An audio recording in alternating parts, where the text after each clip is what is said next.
Sveiki, norėjau pasiteirauti jūsų. Kas yra nutukimas?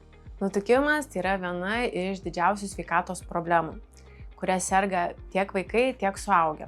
Tai yra lėtinė liga, kuriai būdingas perteklinis nenormalus riebalų kaupimasis kūne, kuris sutrikdo sveikatą ir didina kitų ligų rizikas ir priešlaikinį mirtingumą. O kodėl žmonės serga nutukimu? Yra įvairių priežasčių. Biologinės priežastys, vyresnis amžius, moteriška lytis, epigenetiniai pokyčiai.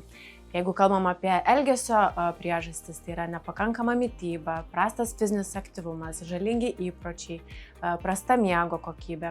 Taip pat gali įtakos daryti socialinė padėtis ar šeiminė padėtis.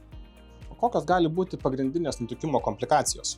Širdies kraujagyslių ligos, onkologinės ligos, kepenų suriebėjimas, metabolinis sindromas, cukrinis diabetas, depresija, valgymo sutrikimai. O koks yra nutukimo gydymo pagrindinis tikslas? Nėra esmė vien skaičių mažėjimas ar kūno išvaizdos pokyčiai, svarbiausia mažinti ligų rizikas. Pirmas gydymo etapas būtų gyvensenos korekcija, toliau medikamentinis gydymas ir toliau chirurginis gydymas. O kokios gyvensenos korekcijos gali būti taikomos sergant nutukimu?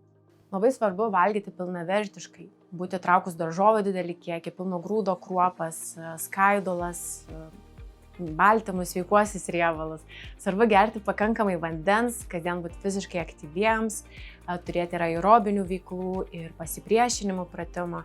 Svarbu kokybiškai išsimiegoti, neturėti žalingų įpročių ir turėti psichoemocinės sveikatos stabilumą.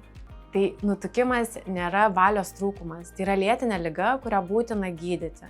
Ir šioj gydymo kelionėje labai svarbu būti šalia specialistų.